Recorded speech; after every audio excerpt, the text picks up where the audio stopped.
Hey guys, tonight we begin with something a little darker, a time of plagues, punishments, and pottage. We're diving into what life was really like during the Middle Ages. Forget the castles and chivalry Hollywood sold you. The truth? You probably wouldn't last a single day. So before you get comfortable, take a moment to like the video and subscribe, but only if you genuinely enjoy what I do here. And let me know in the comments where you're tuning in from and what time it is for you. It's always fascinating to see who's joining us from around the world. Now, dim the lights, maybe turn on a fan for that soft background hum, and let's ease into tonight's journey together. Congratulations, you've just woken up in the year 1325. The good news? You're alive. The bad news? So are the fleas. Your bed is a half-rotted straw mattress stuffed with bugs and hay that smells like a barn floor, because it was a barn floor 3 months ago. There's no memory foam, no pillows, and definitely no Egyptian cotton sheets. Just a wool blanket that hasn't been washed since last winter, and now weighs roughly as much as a small cow from the accumulated grime. You blink awake as the church bell clangs in the distance. It's the medieval version of an alarm clock, only louder and somehow even less merciful. Your home is a wooden hut with one room, no windows, and a charming open-concept floor plan where your family, livestock and domestic insects all share the same space. The smell? Oh, it's a fragrant symphony. A subtle blend of stale beer, human sweat, goat, and something you pray isn't mold, but know in your soul probably is. Scented candles haven't been invented, and even if they were, they'd just melt on your dirt floor. You try to stretch, but immediately regret it, because the air is freezing and your joints ache. You're 22 years old, which in medieval terms is roughly middle-aged. Your spine creaks like an old wooden door, and your knees sound like a bag of rocks being shaken by a confused peasant. Getting out of bed is a gamble. The floor is either wet from last night's rain, which leaks through the thatched roof, or crusty from something your neighbour's chicken did. Either way, your bare feet are now part of the ecosystem. Oh, and privacy. What's that? Your entire family, and maybe a random cousin who just never left, are waking up beside you. There's no bedroom, no curtains, no me time. Just communal everything. Welcome to morning in medieval Europe, where you're never truly alone, because parasites, rodents, and 8 other people are always with you. And this is just how your day starts. It only gets worse from here.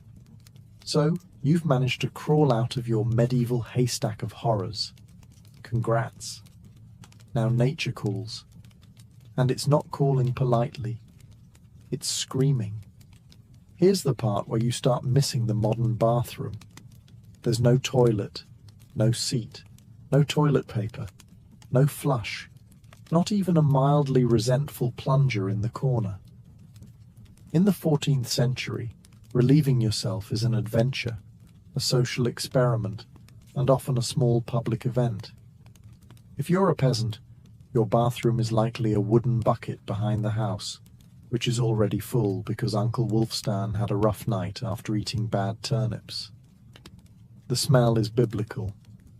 You hold your breath, do your business, and then, here's the kicker, toss it into the street.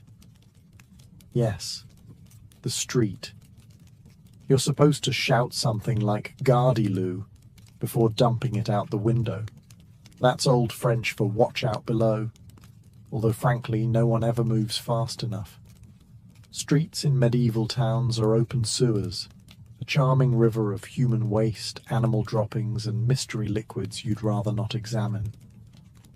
If you're lucky enough to live in a town with public latrines, congratulations. You get to sit shoulder to shoulder with strangers in an outhouse where privacy is a myth and ventilation is a cruel joke. You might make small talk, but try not to breathe too deeply. Toilet paper? Never heard of it. Most people wipe with straw, leaves, rags, moss, or, if they're feeling especially indulgent, a scrap of wool. Sometimes nothing at all, which might explain why handshakes weren't popular yet. And if you're in a castle, surely it's better, right? Well, sort of. You might have a garderobe, a hole in the wall that drops your waist directly into the moat. Great idea. Except that your enemies know this, and yes, attackers sometimes climbed in through the waste chute. Talk about entering through the back door. So whether you're a farmer or a baron, medieval toileting is a humiliation ritual. It's cold, it's public, it's dangerous, and it's never not disgusting. One slip on a wet stone path, and you're face first in humanity's leftovers, and you still haven't brushed your teeth. But we'll get to that next. You survived the toilet. You deserve a reward, right? Maybe a nice breakfast? Something warm, delicious, comforting? Sorry, this is medieval Europe. Nothing is comforting here. Breakfast, if you can call it that, is a grim affair. There are no eggs Benedict, no coffee machines sputtering awake, and certainly no avocado toast. You sit down, or squat near the fire, to a wooden bowl of something that looks like it was scraped off a muddy boot. Welcome to your daily ration of pottage. Pottage is a thick, gloopy stew made of whatever you can find. Grains, root vegetables, maybe a few beans if you're lucky. It's been simmering in the same pot for days, sometimes weeks, and new ingredients are just dumped on top of the old ones. It's less of a recipe and more of an ongoing edible experiment. On the side, a hunk of bread so hard it could deflect arrows. It's made from coarse rye or barley flour, often bulked up with sawdust, ground up acorns, or other creative ingredients, because wheat is a rich man's fantasy. This loaf is not your friend. You don't slice it, you negotiate with it. What about drinks? You're not sipping orange juice or an oat milk latte. You're drinking beer. Yes, beer. At 6 a.m. Why? Because the water is teeming with parasites and filth. So you start your day with weak ale, low alcohol, high survivability. Kids drink it too. No one's happy about it, but at least it won't kill you. Immediately. Want some meat or cheese? Dream on. That's for Sundays and saints' feast days, and only if your lord is feeling generous. Most peasants don't eat meat more than a few times a year. As for fresh fruit, only when it's in season and not already fermented into wine. And don't even think about spices unless you're royalty. A pinch of pepper costs more than your monthly wages. Salt is valuable enough to be locked away. So you chew your gritty bread, gulp your medieval beer, and try not to think about the rat that may have nibbled your porridge in the night. Breakfast doesn't energize you. It just happens to you. And now that you're properly underfed, it's time to work like your life depends on it. Because it absolutely does. So, you've eaten your sad medieval breakfast, and now it's time to get dressed. Not that it'll help. Your wardrobe consists of exactly one outfit. One. It's a rough wool tunic or linen shift that you've worn every day for months, possibly years. There's no such thing as seasonal fashion. There's just wear this until it disintegrates or gives you a fungal infection. Underwear? Optional. If you're lucky, maybe a linen undertunic. If you're not, well, you're going commando under layers of scratchy, sweaty wool, all lovingly stitched together by someone who probably had no idea what a seam was supposed to look like. There's also no washing machine, no soap, and absolutely no dry cleaner in sight. So your clothes are stained, stiff, and scented, like a compost pile that's been left to marinate in a pigsty. Even if you wanted to wash them, it's not easy. You'd have to haul water from a river or, well, heat it over a fire, scrub your tunic on a board with ashes or lye, and hang it in the sun, which is out approximately 3 days a year. And don't get me started on shoes. If you own any, they're made of untreated leather, barely stitched together, and offer as much arch support as a banana peel.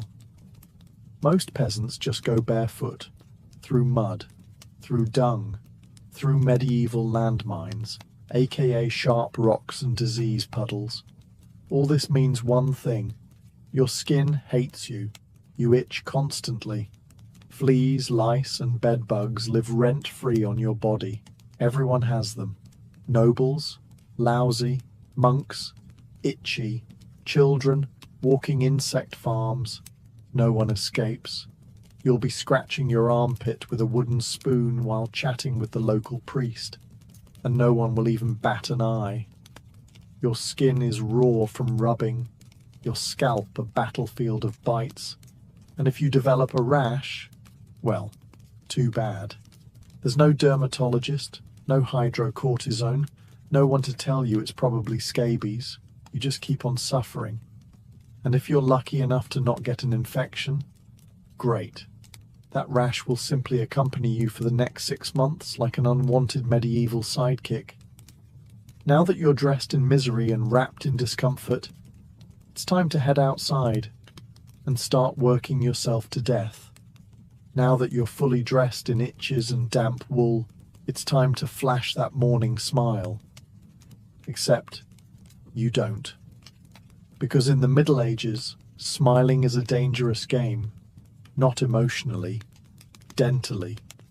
There's no toothbrush, no toothpaste, no mouthwash, no floss. The concept of oral hygiene is about as popular as bathing, which is to say, not very. Some people might chew on a twig or rinse with wine or vinegar, but for the most part, your teeth are on their own, and they're not doing well. By the time you hit your mid-20s, your smile looks like something pulled from a haunted crypt. Cavities are rampant, gums are swollen. And those aren't just food stains on your teeth. That's decay. You have more rot in your mouth than a medieval root cellar. Sugar, while not yet everywhere, is becoming more common among the rich. Imported at great cost, mostly used in small cakes or to show off wealth. If you're a noble, congratulations. You get to rot your teeth faster than the peasants. If you're poor, you'll do it slowly over time with fermented bread, gritty porridge, and years of hard chewing. Toothaches? Get used to them. They're like medieval weather, always there in the background. The kind of pain that makes you consider praying, drinking, or pulling the tooth out yourself with a pair of pliers. And that's not a joke. That was the actual treatment. Dentists didn't really exist, but barber surgeons did. Yes, the same guy who cuts your hair is also pulling your molars out by candlelight with an iron hook and zero anesthesia. Infected tooth? Hope you like fevers, because without antibiotics, it can easily turn into sepsis and kill you. From a toothache. That's right. The same thing that sends us to a pharmacy today could be your funeral in the 1300s, and there's no relief on the social front either. Kissing? Good luck. Halitosis, bad breath, is everywhere. If you're single, you're not judged by your smile. You're judged by your land and your livestock. In short, your mouth is a battlefield, and it's losing the war. Now that your teeth are throbbing, let's head outside. Because your real job, the one that will break your back, is just getting started. Time to head to work. Except there's no office, no desk, no coffee break, and no chance of promotion. Your job, if you're like 90% of the population, is simple. Don't die while labouring for someone else's comfort. You're a peasant. Congratulations. That means you work the land that belongs to a lord who probably doesn't remember your name. You rise with the sun and stop only when it disappears behind the trees. Your tools? A wooden hoe, a rusty sickle, and whatever bones are still intact in your body. There's no weekend. There's no clocking out. There's only sunrise to sunset, 6 days a week. Sunday is off, but only if you're not harvesting, fighting off raiders, or praying feverishly for your infected toe to stop turning black. The work is brutal. Fields are ploughed by hand or with oxen, if you're rich enough to afford one. You dig ditches, sow seeds, pull weeds, and carry water until your spine begins to resemble the letter S. No one cares if you're tired. No one's asking how your mental health is doing. If you're a woman, surprise. You don't just do field work. You also care for children, clean, cook, spin wool, feed animals, and pretend your husband's lice infestation isn't slowly migrating to your side of the bed. Children? They start helping out around age 5. No school, no toys, just a tiny wooden rake and a dream of one day not dying of the flu. And if you're one of the few who isn't a farmer, maybe you're a blacksmith, a tanner, or a cooper. Great. You still work with fire, chemicals, or animal guts all day in poorly ventilated sheds. The pay? Basically survival. The perks? Occasional bleeding, break a bone. Too bad. Get a fever, drink some warm beer, and keep going. You can't afford to stop, not even for a day. Because if you don't work, you don't eat. And if you don't eat, well, medieval Europe has a solution for that. It's called being replaced. So you grip your shovel, ignore the blisters, and keep digging. Because in the Middle Ages, your job isn't a career. It's a slow-motion endurance test. Now that your back is on fire from labouring in the fields, let's talk about the weather. Because in the Middle Ages, temperature is less about seasons and more about ongoing punishment from the sky. Let's start with winter. There's no insulation, no central heating, and no weatherproofing. Just wooden walls with gaps you could throw a chicken through. Your windows? Covered with cloth, not glass. The fire in the hearth? Nice in theory, but you don't have enough firewood to keep it going because wood is expensive, and gathering it from the forest is sometimes illegal. Yes, you can be executed for picking up the wrong stick from the wrong forest. You bundle up in your one damp wool tunic, huddle near the dying embers, and still wake up with your nose frozen. Your feet, permanently cold, often damp. Your fingers, so stiff they feel like tiny medieval popsicles. Frostbite isn't diagnosed, it's just called bad luck. Now fast forward to summer. Sounds better, right? Wrong. In summer, your home turns into a clay oven. There's no fan, no cross breeze, and absolutely no deodorant.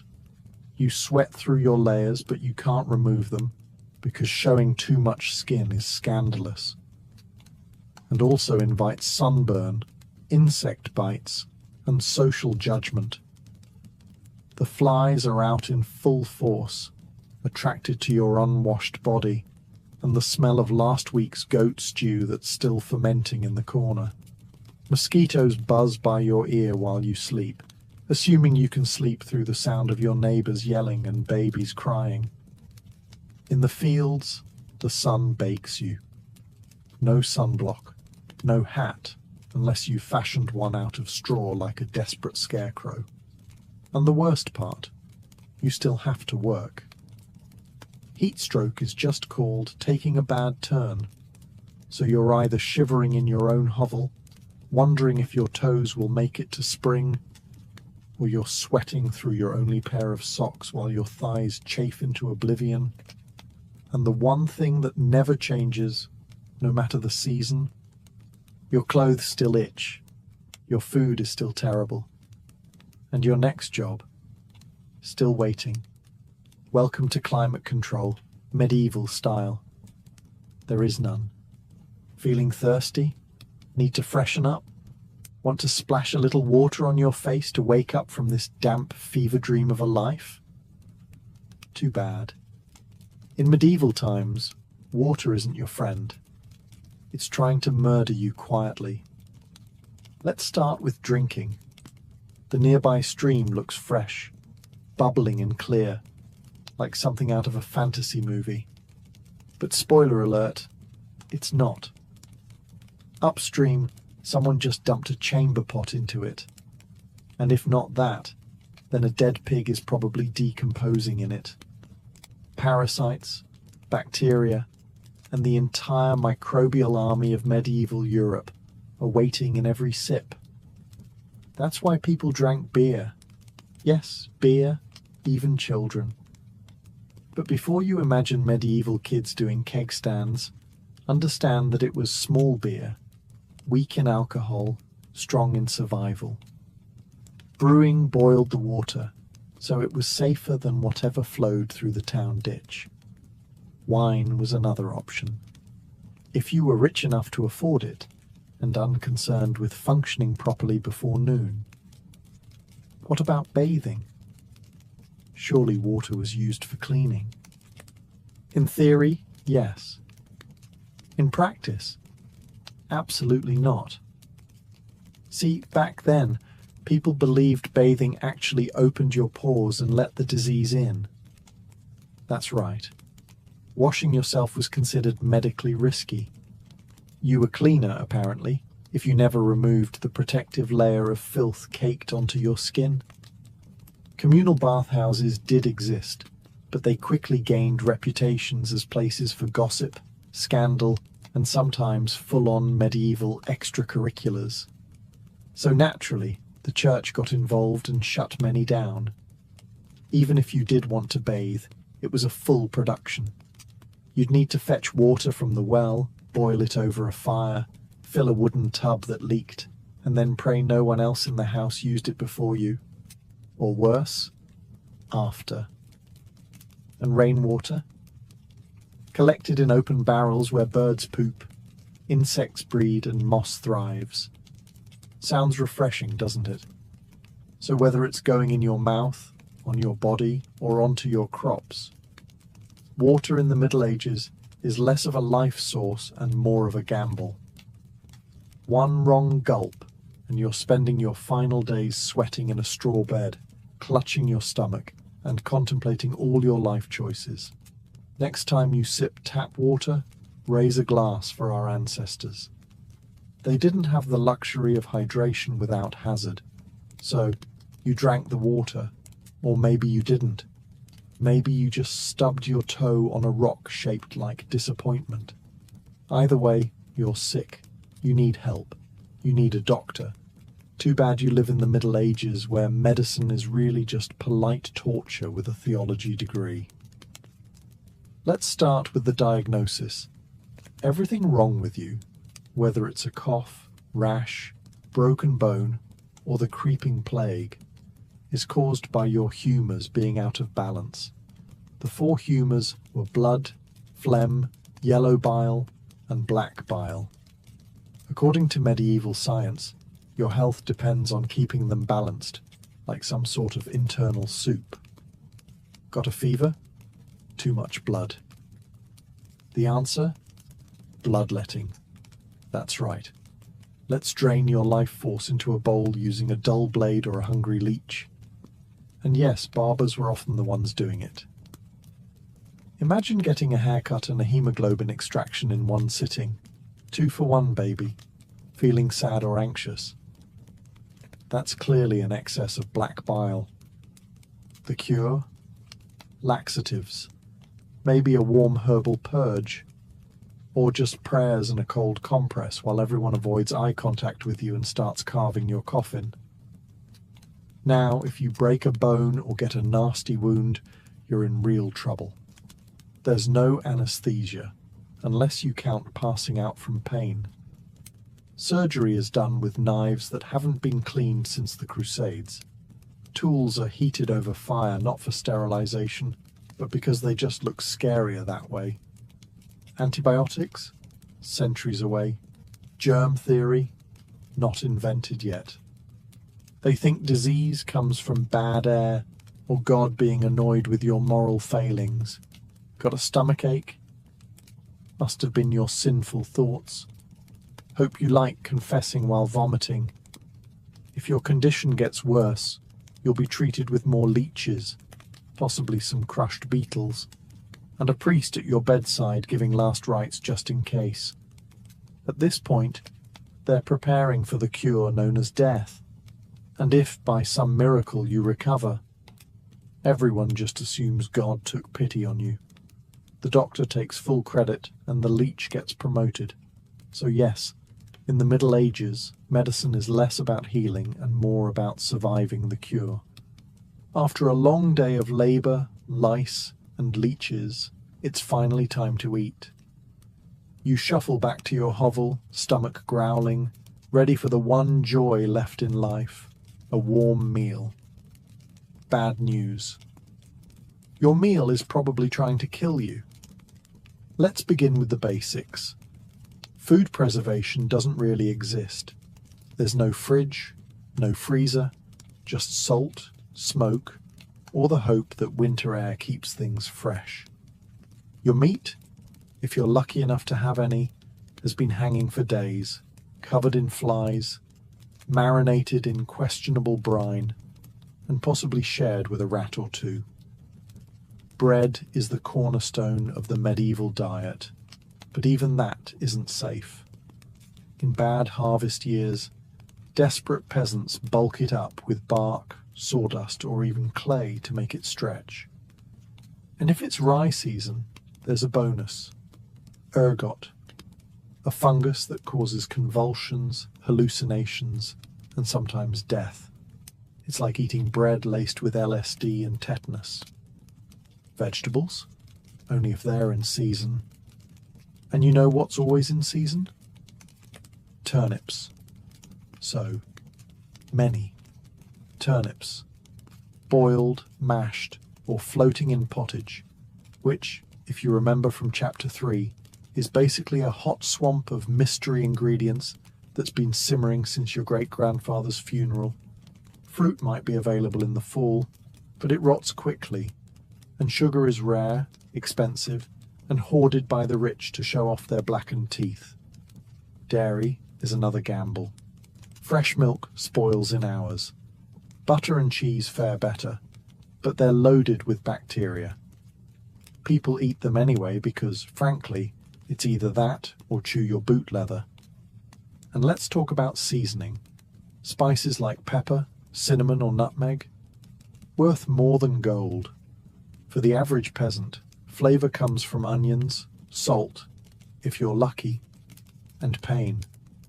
Most meals taste like wet burlap sprinkled with sadness. But food isn't just a health hazard. It's a political one. Game animals belong to the Lord, not you. Caught poaching a rabbit, you could be fined, imprisoned, or even executed. That's right, your dinner could get you hanged.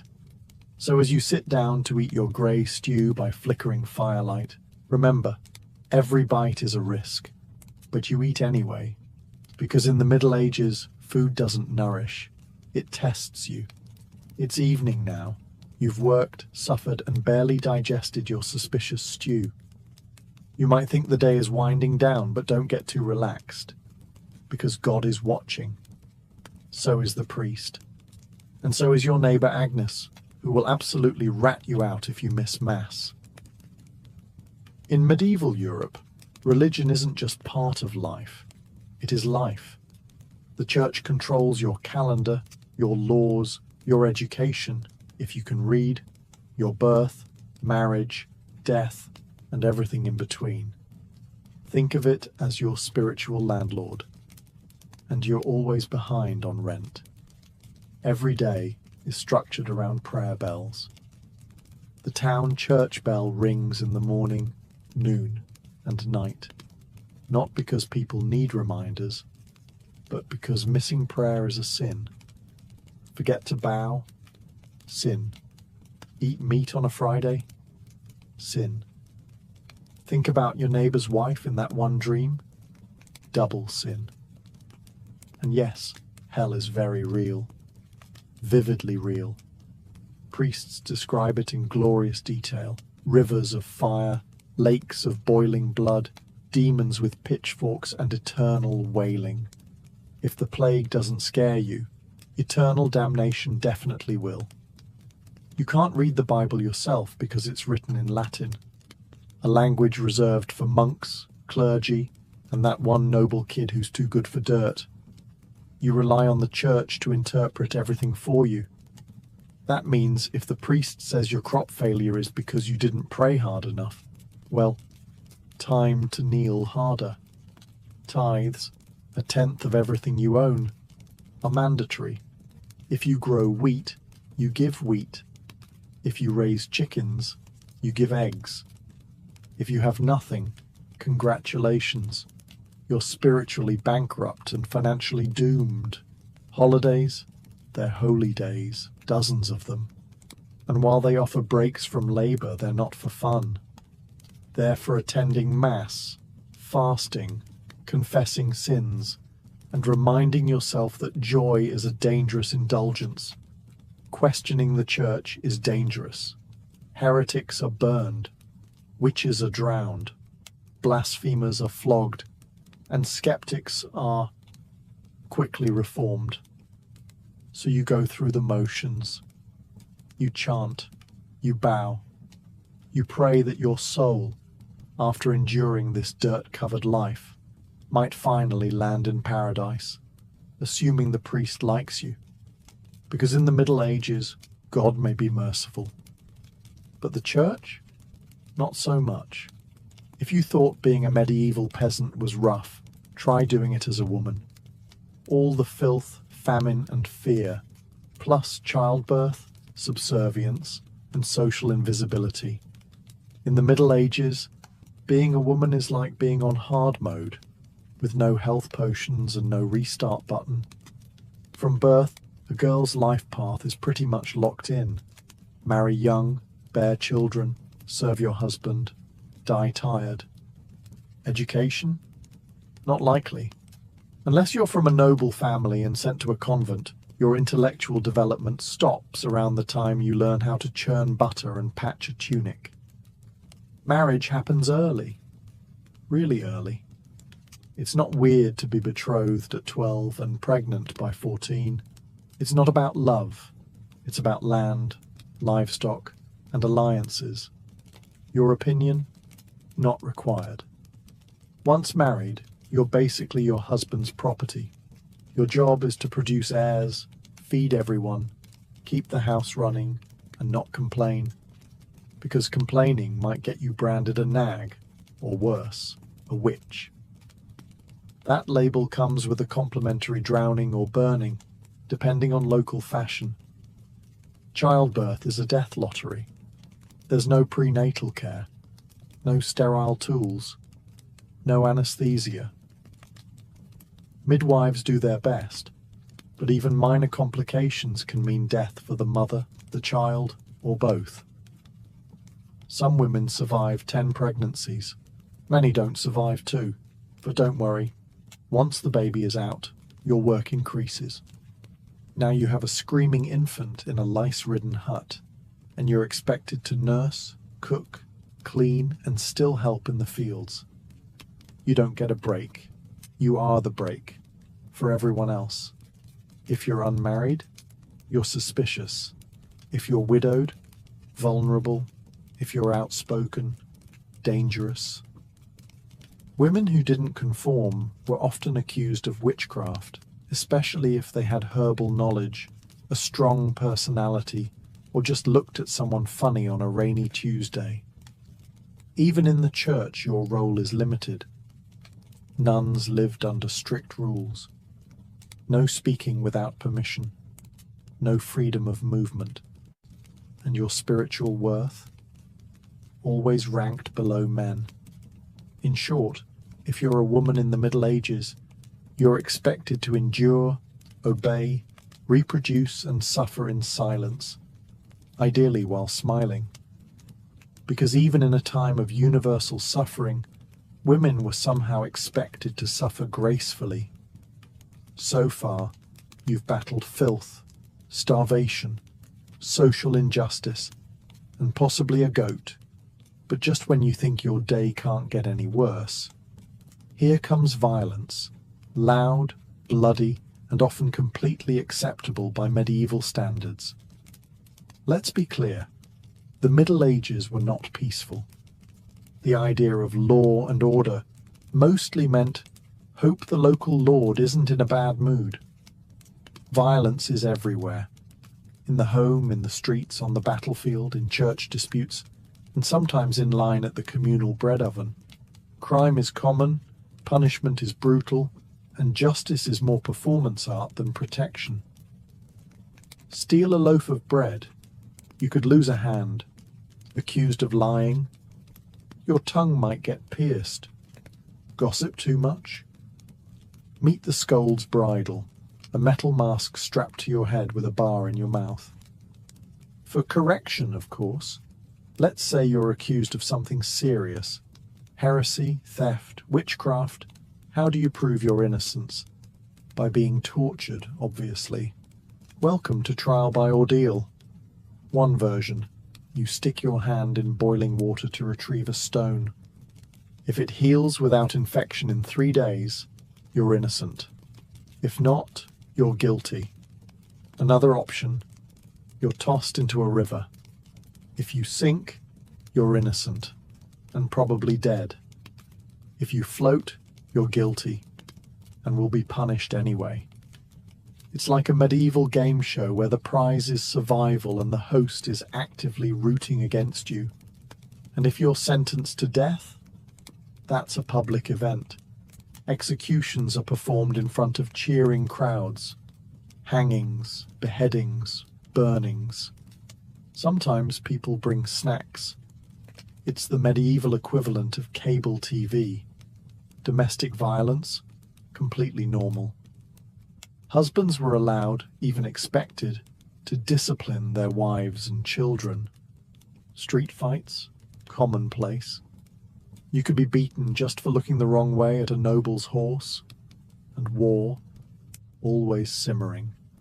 Local feuds, territorial disputes, religious crusades. Someone's always marching off to stab someone else in the name of honor, God, or boredom. Violence isn't a breakdown of society in the Middle Ages. It is society. Everyone lives with the constant knowledge that life is fragile, justice is arbitrary, and your neighbor might bash your head in over a pig. So, walk carefully, keep your eyes down, and never trust anyone with a club. At this point, you've made it through the lice, the leeches, the laundryless misery, and the looming threat of public disembowelment. But now comes the final chapter of most medieval lives, an early and unglamorous death.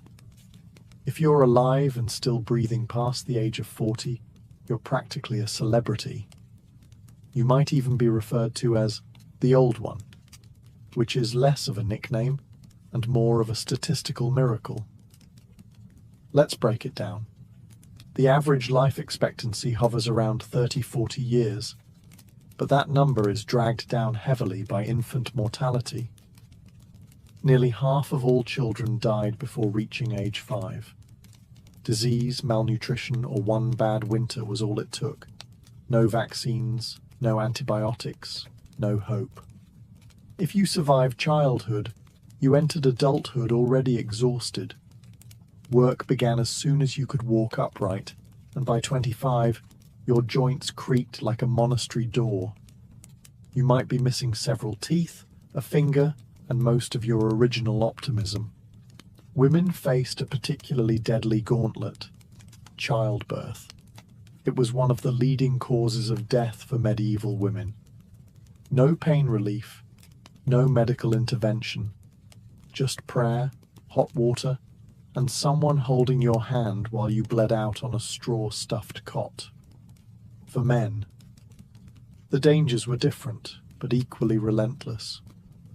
Farming accidents, infections from minor wounds, a neighbor's drunken rage, a crusade gone sideways. Even walking to the market could be risky if you crossed paths with a bored bandit or an angry tax collector. Death could also come quietly, from the plague, which turned cities into cemeteries overnight, or from famine, which could last entire seasons, thinning out entire villages, or from bad luck, like eating spoiled grain and spending your final hours hallucinating and screaming at the walls. And funerals? You were lucky if you got one. Bodies were often buried quickly to avoid disease. No embalming, no polished coffins, just a hole, a few murmured prayers, and a shallow mound of earth, if there was enough space left in the churchyard. So yes, in medieval times, life was brutal, short, and constantly under siege by death in all its casual forms. You didn't retire, you just stopped showing up. And speaking of exits, let's move on to your final chapter. The medieval dream dies. So, how's your day been? You've woken up in filth, relieved yourself into a bucket, brushed your teeth with wishful thinking, nearly passed out from hunger, worked until your spine cried for mercy, scratched your way through itchy wool, prayed to not get plague, and barely dodged a public execution for owning a squirrel. Welcome to a single day in medieval Europe. Still dreaming of becoming a knight? Think again. That romanticized version of the Middle Ages, gallant swordsmen, noble ladies in towers, heroic battles and feasts in candle-lit great halls. It's a myth polished by fairy tales and fantasy books. In truth, the medieval world was gritty, cruel, and deeply unfair. Hierarchy was everything. If you were born poor, you stayed poor. If you were born rich, congratulations. You had a better chance of surviving, but you were still one bad soup away from dysentery and a hasty burial. Even the nobles weren't immune to misery. Castles were drafty stone refrigerators filled with fleas, smoke, and politically motivated marriages. Sure, you had a fur cloak and a goblet of wine, but also a 50% chance of dying in a skirmish or from an infected splinter. Not exactly luxury. The simpler times weren't simple. They were relentless. Everything took longer. Everything hurt more. Everything, from childbirth to chewing, came with consequences. Life was survival, not leisure. And if you did find a quiet moment to think, to dream, to imagine something better, there wasn't much you could do with it. No upward mobility, no modern medicine, no internet to Google, "What's this weird rash?" You lived, suffered, worked, and died within a 10-mile radius of where you were born. But here's the wildest part. Through all of this, people still laughed, sang songs, told stories, fell in love, and found meaning. Not because life was easy, but because humans are stubborn like that. Even in the darkest chapters, they made space for light. So tonight, when you slip into your clean bed with indoor plumbing, antibiotics, and central heating, maybe say a quiet thank you to the modern world, and to your ancestors who fought rats, famine, and feudalism so you wouldn't have to. Long before she was Catherine the Great, Empress of all Russia, mistress of reform, and icon of ambition, she was simply Sophie. Born Sophie Friederike Augusta von Anhalt-Zerbst in 1729, she was the daughter of a relatively obscure German princely family.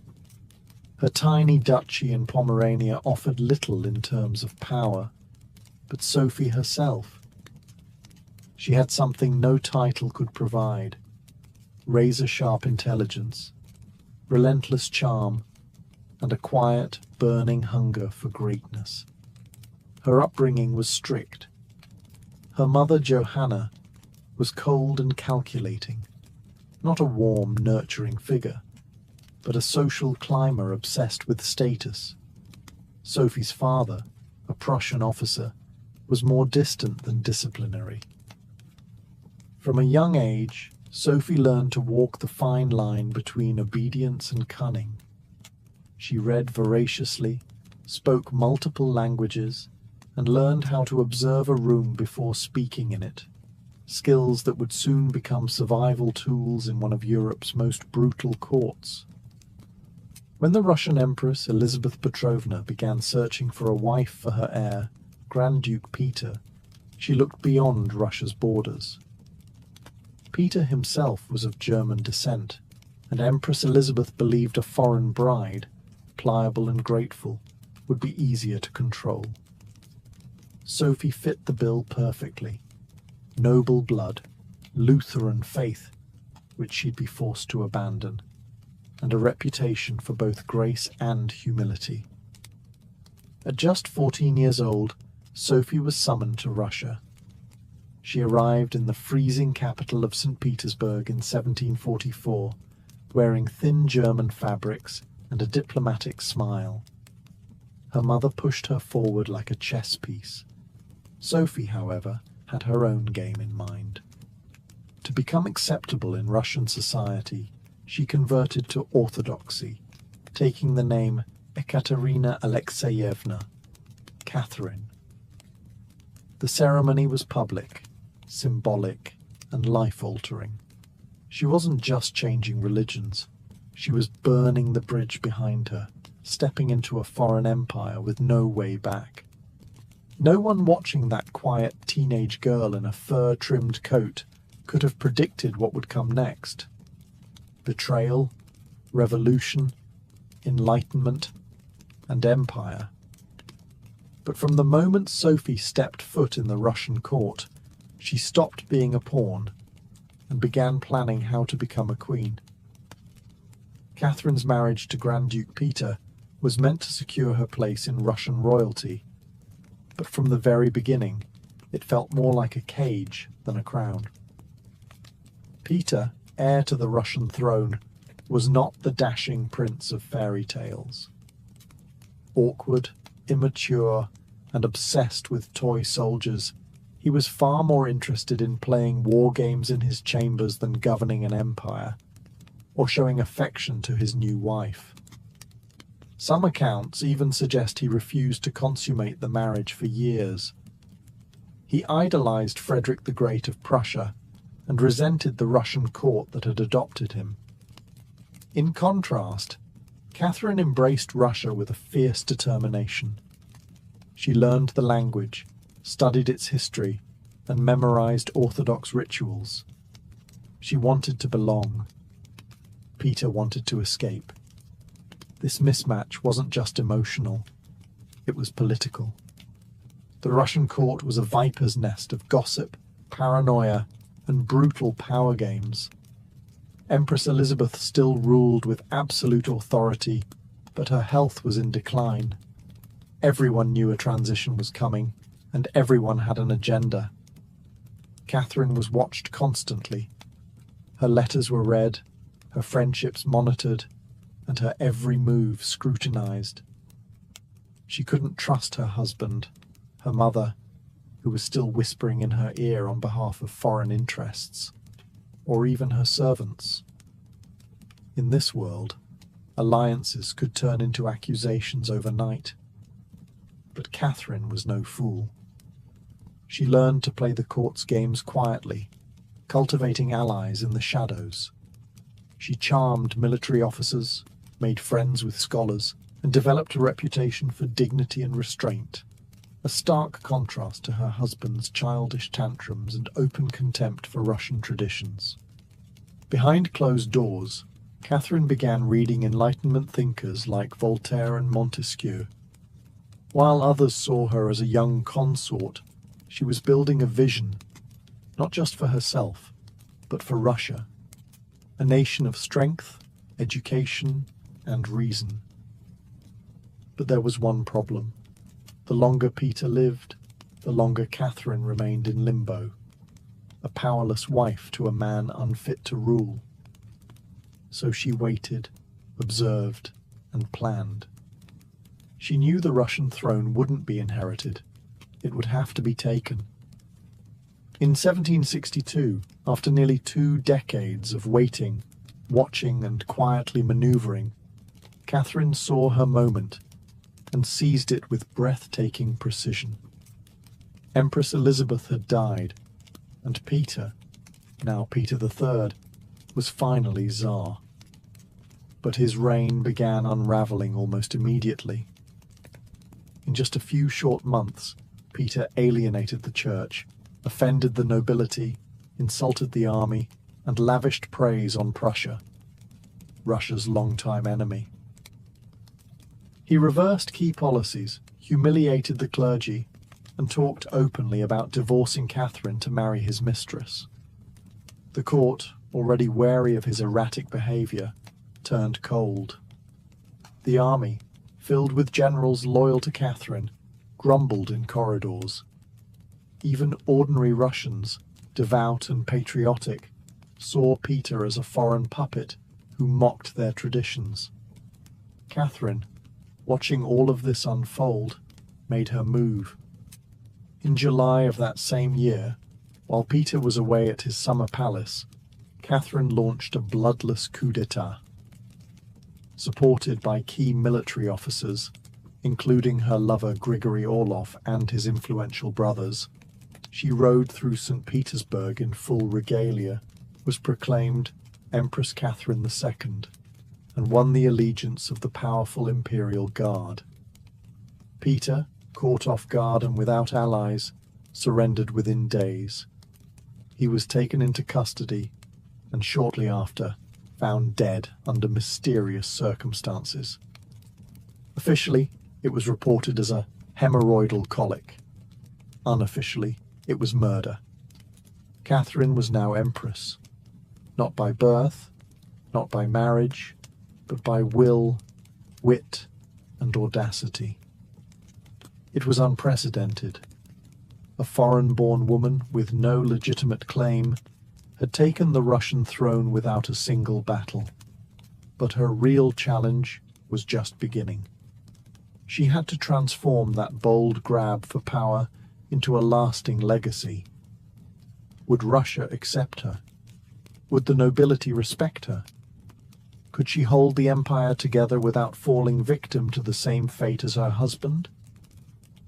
Catherine understood that power gained through intrigue could be lost just as easily. She needed to rule not as a schemer, but as a visionary.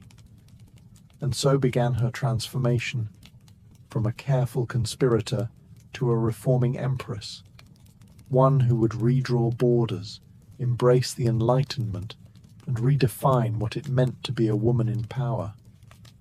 Once Catherine had the crown, she could have rested on her power, but she didn't. She had something bigger in mind than simply sitting on a throne. She wanted to transform Russia, and not just militarily or politically, but intellectually. While Peter had worshipped Frederick the Great and toy soldiers, Catherine idolized Voltaire, Diderot, and the bold thinkers of the Enlightenment. She believed in reason, progress, education, and the role of a monarch as a servant of the people, even if she herself ruled with absolute authority. Catherine didn't just read Enlightenment philosophy, she lived it. She corresponded directly with Voltaire for over 15 years, flattering him while defending her autocracy. She invited Diderot to her court and even purchased his entire library to support him financially. Behind closed doors, she pored over legal texts, debated reforms, and crafted policies to modernize the empire. Her early reign was filled with efforts to codify Russian law. She formed the Legislative Commission in 1767, an ambitious project intended to rewrite the entire legal code of Russia. Catherine's own nakaz, or instruction, was a political manifesto in disguise, one that spoke of equality before the law, the dangers of torture, and the responsibility of rulers to serve the common good.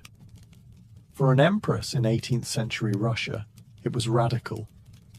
But Enlightenment ideals had to survive the realities of Russia, a vast, feudal, deeply conservative land, ruled by nobles who liked their serfs exactly where they were, beneath them. Catherine knew this. While she advocated reform, she moved carefully. She abolished some forms of torture, expanded access to secular education, and built schools and libraries. But she also reaffirmed the nobility's control over their serfs to keep them loyal. This was Catherine's balancing act, a philosopher queen in public, a practical empress in private. She walked a tightrope between ideology and survival, between the shining salons of Paris and the gritty politics of Moscow.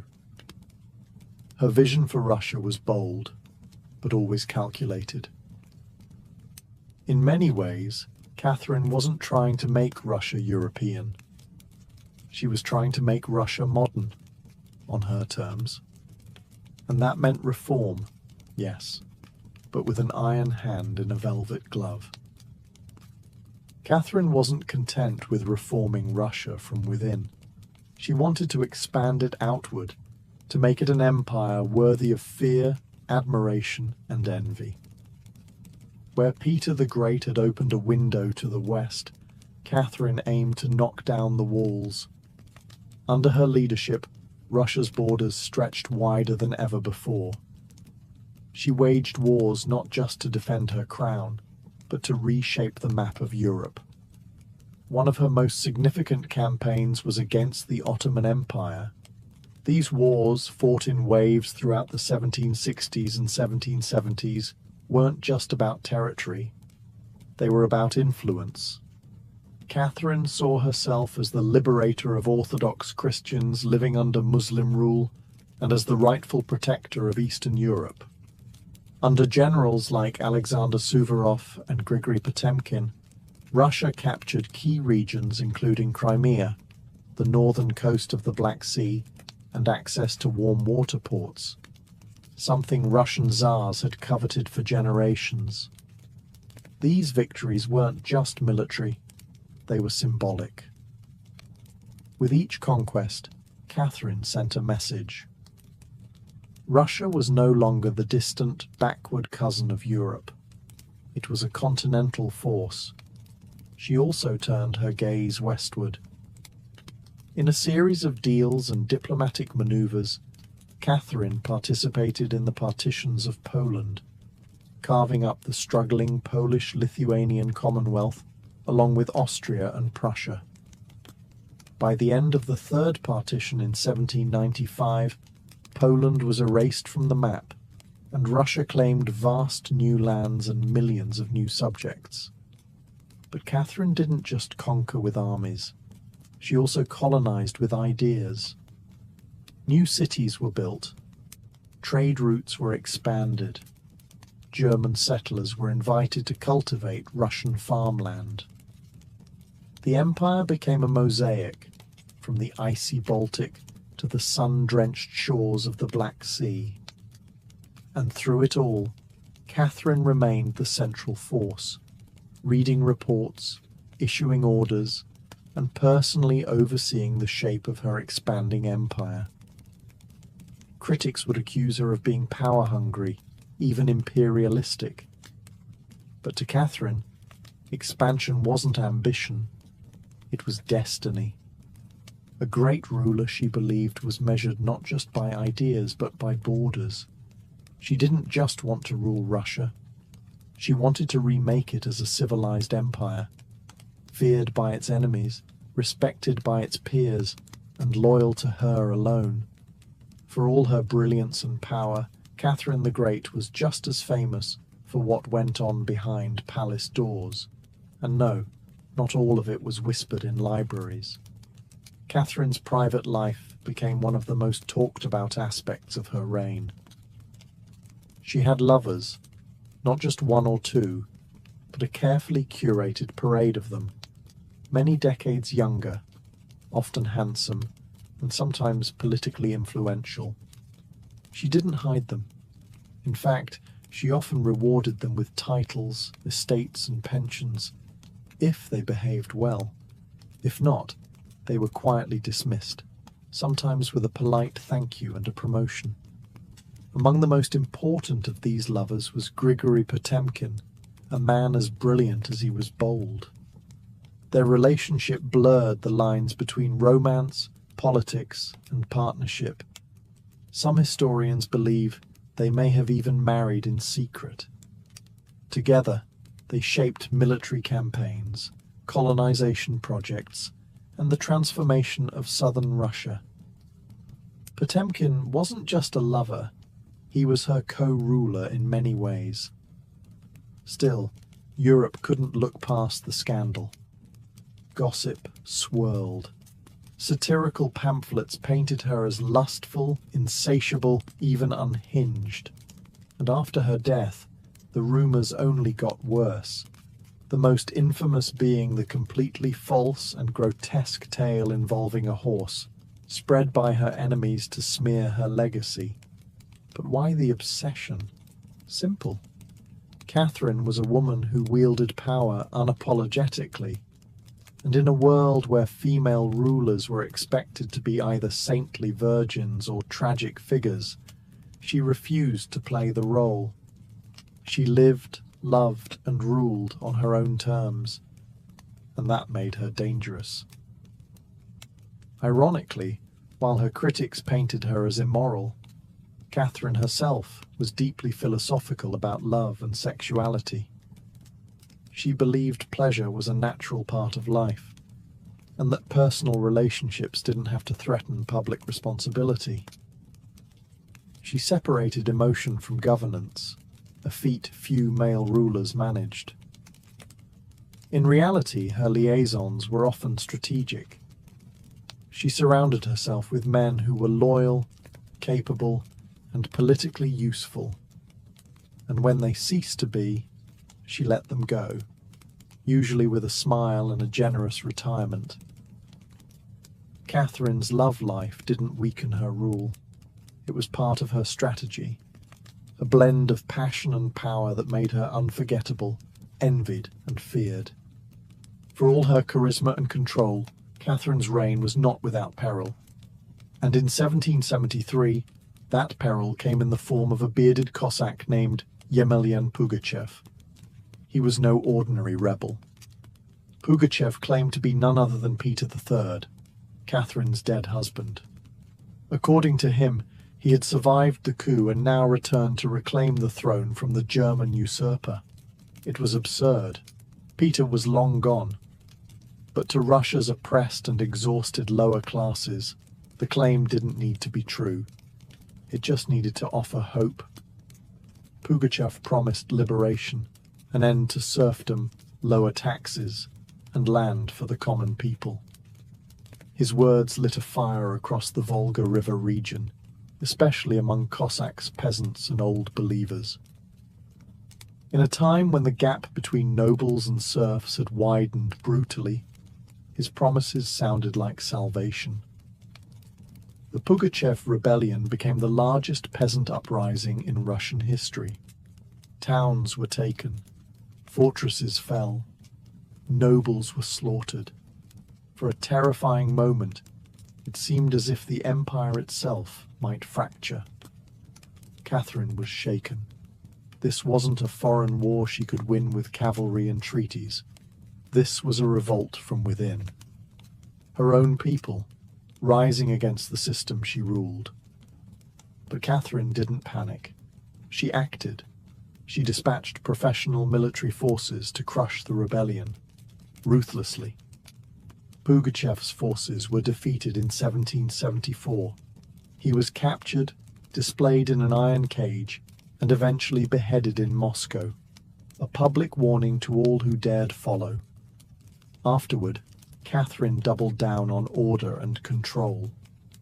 Her dreams of liberating the serfs quietly faded into silence. The rebellion had shown her the limits of enlightenment in a country still shackled by feudalism. She now leaned harder on the nobility, who offered loyalty in exchange for absolute control over their serfs. This was a turning point.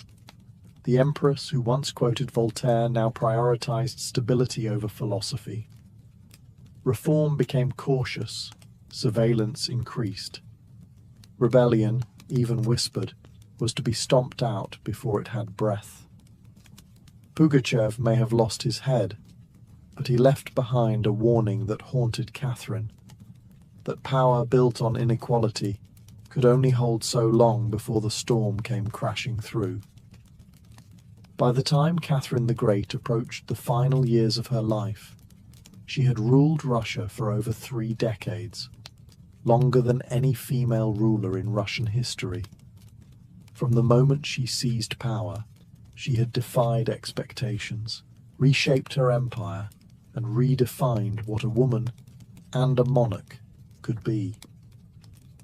Under Catherine's reign, Russia became a true European powerhouse. Its territory expanded by over 200,000 square miles, swallowing Crimea, parts of Poland, and stretches of the Black Sea coast. These weren't just military wins, they were strategic pivots, securing warm water ports and reshaping trade.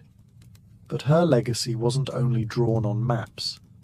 Catherine left a cultural mark as well.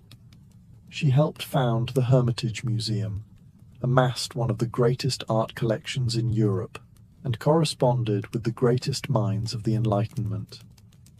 Her court became a center of sophistication, art, and intellectual ambition.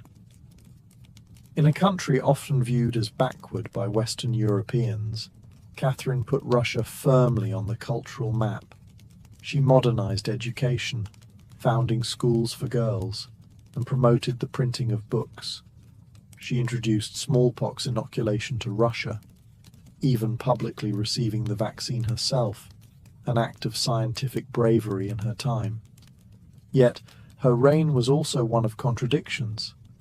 While she admired Enlightenment ideals, she never freed the serfs. In fact, she extended serfdom deeper into Russia's territories. Her reforms, while impressive, remained mostly top-down, designed to polish the empire without truly transforming its foundations. Still, Catherine's rule brought stability and ambition. She understood that power was not inherited. It was crafted, managed, and constantly defended. She ruled not by divine right, but by force of will, political brilliance, and relentless calculation. She was called many things: a usurper, a tyrant, a reformer, a seductress. But above all, she was effective. When she died in 1796, Russia was wealthier, larger, and more formidable than it had been in centuries. She left behind a throne secure, an empire expanded, and a legend that would endure for centuries. Catherine didn't just reign, she ruled, with intellect, strategy, and an unapologetic grip on history. And in doing so, she became more than an empress. She became a myth. For all her power, expansion, and enduring legacy, Catherine the Great was still, at her core, a woman navigating a man's world and reshaping it in her image. Behind the imperial portraits and state decrees was someone deeply aware of how precarious her position was. She was not born Russian. She came to the throne through a coup. She ruled an empire that didn't want a woman in charge, and yet she not only endured, she thrived. Catherine was never content to be ornamental. She read constantly, wrote endlessly, and never stopped learning. Her daily schedule was intense. Hours of reading reports, corresponding with foreign powers, editing state papers, and managing a court filled with rival factions. She wasn't content to simply sit on the throne. She worked the throne like a stateswoman born to it. She was also, in many ways, lonely. She surrounded herself with courtiers, lovers, and artists, yet wrote in her memoirs of how few people she could truly trust. Her son Paul, whom she distrusted and kept away from state matters, grew into a man she feared would undo all her progress. Her greatest emotional partnership with Grigory Potemkin faded into deep friendship, but his death in 1791 left a wound that never truly healed. Catherine crafted her image carefully. She understood the power of narrative and wielded it better than most monarchs of her age. She posed as Mother of Russia, enlightened monarch, warrior empress, and lover of the arts. But beneath those roles was a woman who had endured rejection, betrayal, scandal, and rebellion, and kept going. When she died in 1796, she left behind an empire transformed, but also questions. Could she have done more to end serfdom? Were her Enlightenment ideals compromised by politics? Was she more reformer or ruler? History remembers her by the title she never gave herself, the Great. It wasn't because she was flawless, or kind, or just. It was because she took power and wielded it on her own terms, in a time and place where women weren't supposed to have any. She didn't just wear the crown, she rewrote what it meant to deserve one. In the humid depths of the Chiapas jungle in southern Mexico, the ruins of Palenque whisper stories from the ancient Maya world. Towering temples rise above the canopy, their limestone faces eroded by time, but still brimming with secrets. And in 1994, one of those secrets revealed itself. A team of Mexican archaeologists, led by Fanny Lopez Jimenez, was surveying Temple 3, a relatively modest pyramid next to the more famous Temple of the Inscriptions, the burial site of the mighty king Pakal the Great.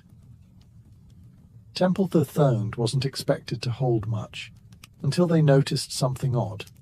A sealed, hidden chamber beneath the structure. No looters had touched it. It was pristine.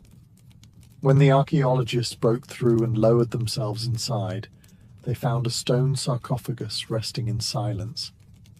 The air was heavy with the weight of centuries. As they opened the lid, red dust rose like smoke. Brilliant, shocking red. The interior was covered in powdered cinnabar, a toxic mercury sulfide used ceremonially by the Maya. And lying within that crimson cloud was the skeleton of a woman. She had been buried with care and reverence. Her bones were fragile but intact, her skull still wearing a jade mask, and her body surrounded by funerary offerings.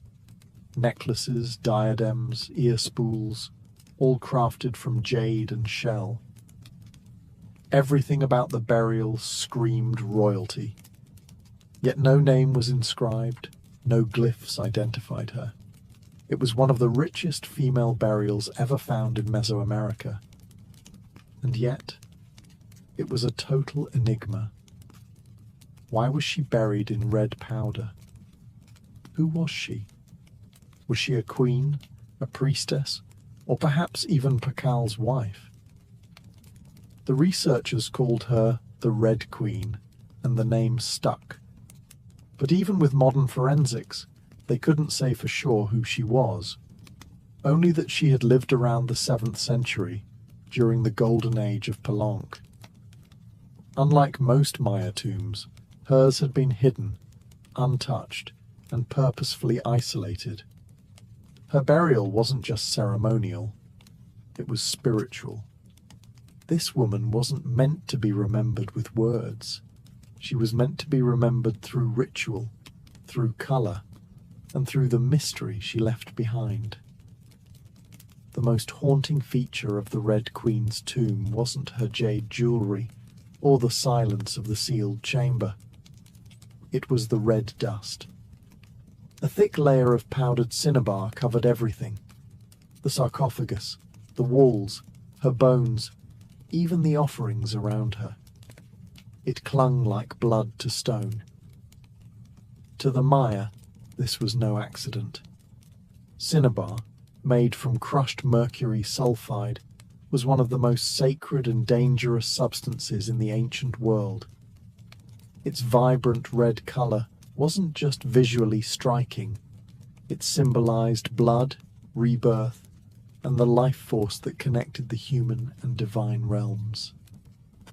Red was sacred. It was the color of sunrise, of sacrifice, of life emerging from death. And it wasn't just symbolic, it was spiritual.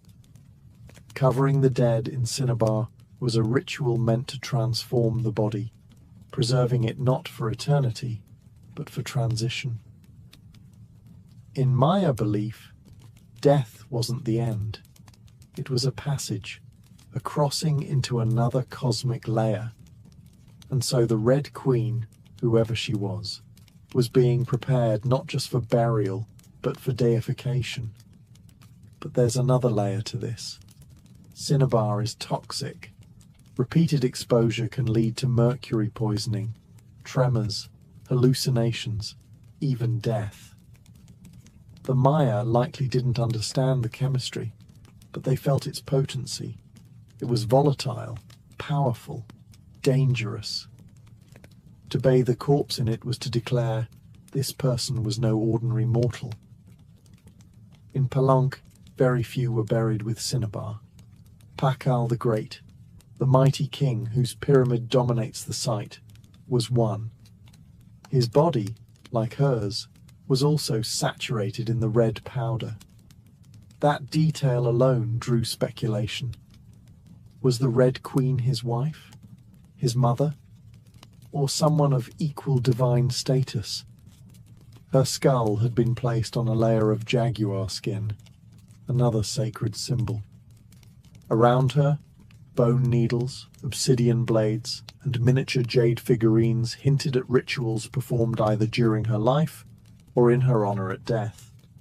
Every part of her burial told a story without words, a story of power cloaked in secrecy, a woman prepared to cross into the underworld, not in silence, but in ceremony, drenched in the color of sacrifice.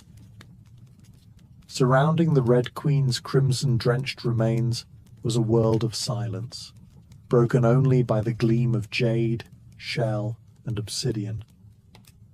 These were not mere ornaments. They were offerings, each one carefully chosen to accompany her on the journey to the Maya afterlife, the Xibalba. At her sides were jade necklaces, heavy and cold, their polished surfaces still radiant after 300 years underground.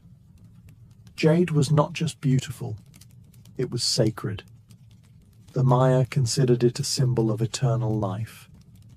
It represented the green of maize, the vitality of the jungle, and the breath of the gods.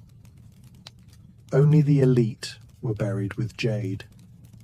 For the Red Queen, it covered her chest, wrists, and ears, a clear sign that in life she wielded influence, perhaps even divine favor.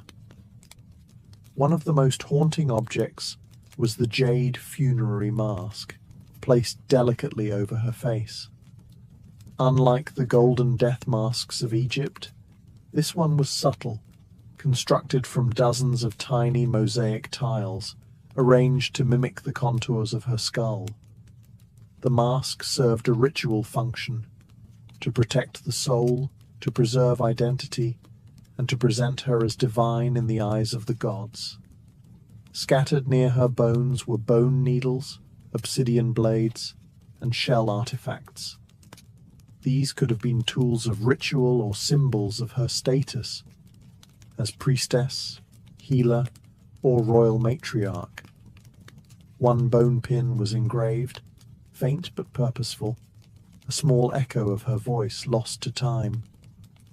At her feet and along the edges of the tomb were ceramic vessels, still sealed, likely once filled with offerings, food, drink, or incense to sustain her spirit beyond death. The Maya believed the afterlife was a journey, dangerous, layered, filled with challenges. These items weren't luxuries, they were necessities. To modernize, the tomb feels intimate, not overloaded, but intentional.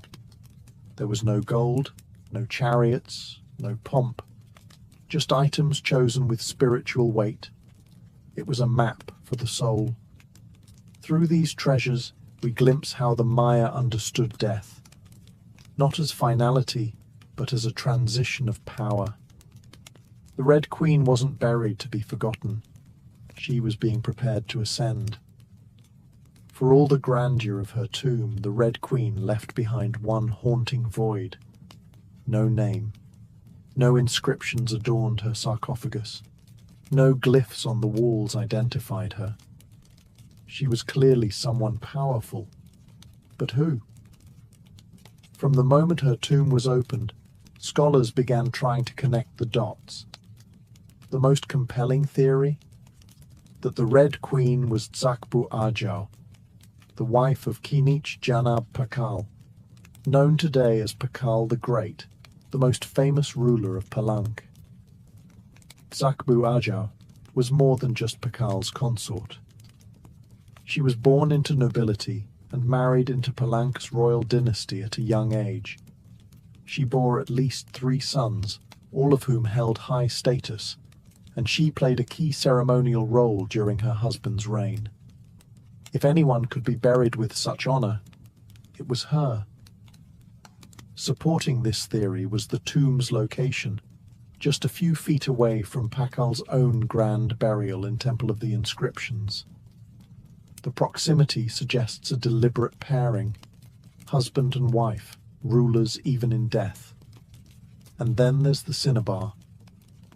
Only 2 burials in Palank were found with such intense cinnabar coverage, Pakal and the Red Queen. It's unlikely this was coincidence. But here's where the mystery deepens. DNA tests were conducted on both sets of remains in hopes of confirming the connection. But the results? Inconclusive. The woman's bones showed no direct maternal link to Pakal, but that didn't rule out a spousal relationship. After all, marriage does not require shared blood. Some have argued she could have been Sakkuk, Pakal's powerful mother, who ruled Palank before he came of age. Others suggest she may have been a high priestess, or a sister, or a royal ancestor whose name has simply been lost to history's erosion. Still, the evidence points most strongly to Tsakbu Ajau, a queen by title, a mother of kings, and a spiritual counterpart to Pakal. The lack of a name may not be an oversight. It may have been intentional. In Maya cosmology, the soul lived on not through monuments, but through ritual, symbol, and the whispers of the earth.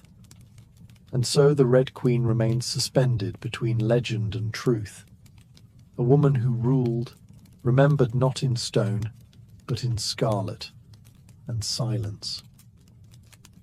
To understand the Red Queen, we must understand the world she came from, a world where Maya women, especially royal ones, held more influence than many realize. In Maya civilization, Politics was often a family affair. Royal women weren't merely passive consorts. They were diplomats, priestesses, and power brokers. They conducted rituals, sponsored temples, and played crucial roles in maintaining dynastic legitimacy. Their bloodlines were political capital, used to forge alliances and secure claims to the throne. Take Sakkuk, for example, the mother of Pakal the Great. When the throne of Palank was left vacant, she took power herself and ruled as queen regent until her son came of age. She wasn't a placeholder. She was a ruler in her own right, issuing decrees and overseeing construction projects. Without her, Pakal may never have risen at all. And she wasn't an anomaly. Across the Maya world, in places like Yaxchilan, Naranjo, and Calakmul, inscriptions show women performing major ceremonies, engaging in warfare diplomacy, and sometimes ruling outright.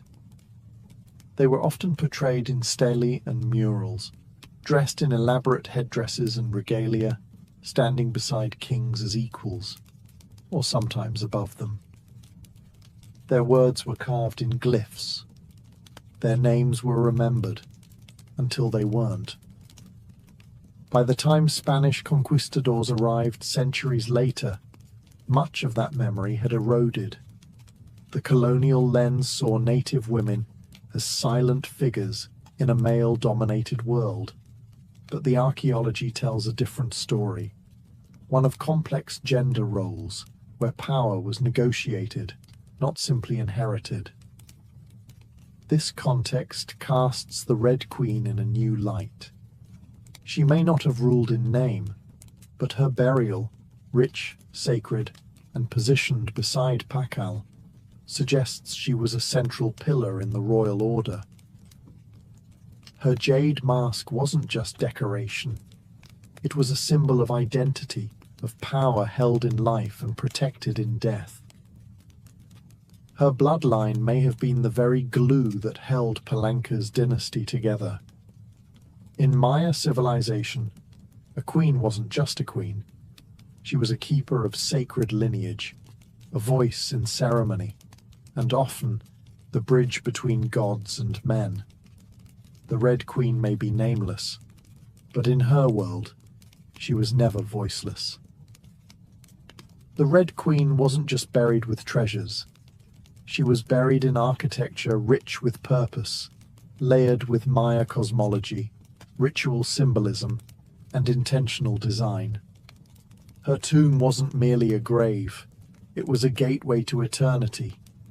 Her body was discovered inside Temple Third, one of the smaller pyramids within the heart of Palank, yet its proximity to Temple of the Inscriptions, the resting place of Pakal the Great, is telling. These temples weren't built randomly.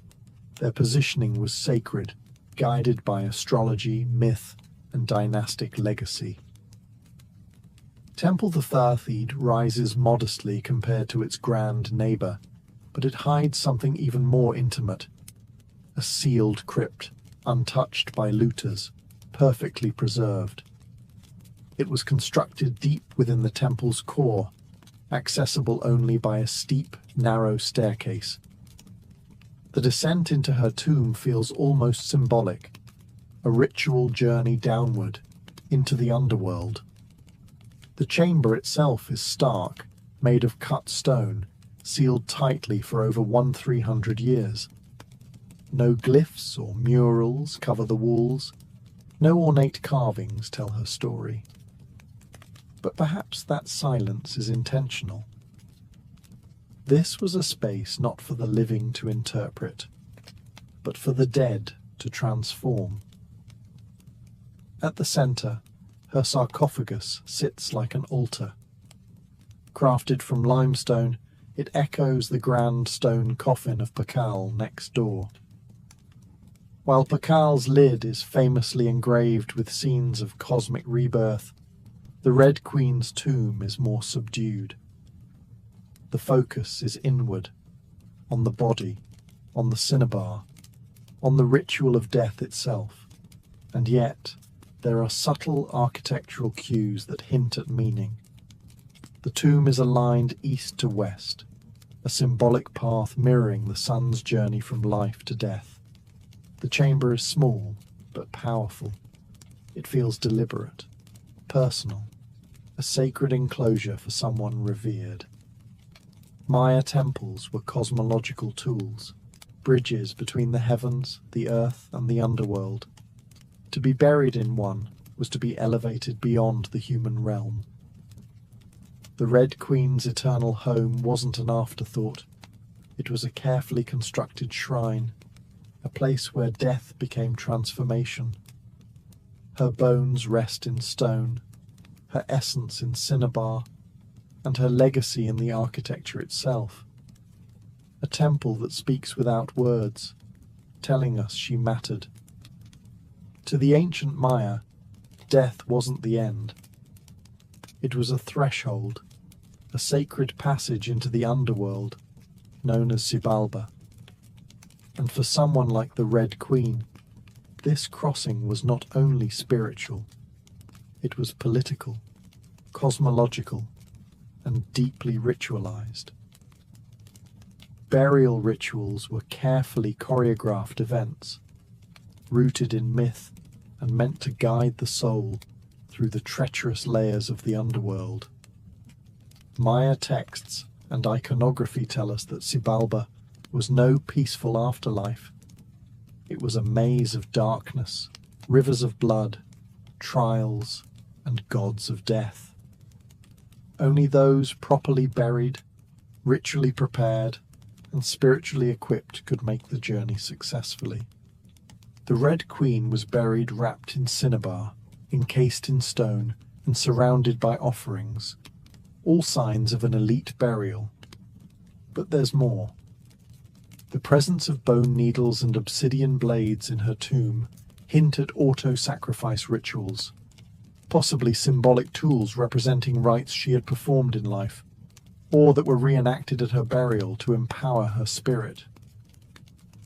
Her funerary mask, carefully assembled from jade tiles, was not simply decorative. It may have served as a spiritual vessel, preserving her face and identity as she journeyed into the afterlife. In Maya belief, the face was a mirror of the soul, and the soul needed to be recognized by the gods. The ceramic vessels surrounding her may have once held chocolate, maize, water, or even pulque to nourish her in the next world. Other items, like stingray spines or shell trumpets, could have represented spiritual tools, calls to the gods, or tokens of ritual communication. Burial wasn't just a goodbye. It was a transformation. The Maya believed in cycles, death as seed, burial as planting, and the afterlife as rebirth. Kings and queens were often seen as earthly incarnations of gods, and in death they returned to those divine origins. The Red Queen, covered in the colour of blood, entombed in a pyramid and honoured with offerings, was being prepared for rebirth, not as a mortal, but as a being tied to the sacred order of the cosmos. Her burial wasn't the end of her story, it was the beginning of her legend. Just a few steps away from the Red Queen's final resting place lies one of the most iconic tombs in Mesoamerica, that of Kinich Janab Pakal, known simply as Pakal the Great. His burial inside the Grand Temple of the Inscriptions is celebrated for its artistry, scale, and deeply spiritual symbolism. But what makes the Red Queen's tomb so extraordinary is not only what was inside, it's where it was found. Her sarcophagus was hidden within Temple 3, directly adjacent to Pakal's monument. In a city like Palenque, where every temple was carefully positioned to reflect cosmic principles, this closeness was no coincidence. It was intentional, a statement etched in stone. Many scholars believe the Red Queen was Tzakbu Ajau, Pakal's queen and trusted consort. While her tomb lacks inscriptions, the similarities between their burials are striking.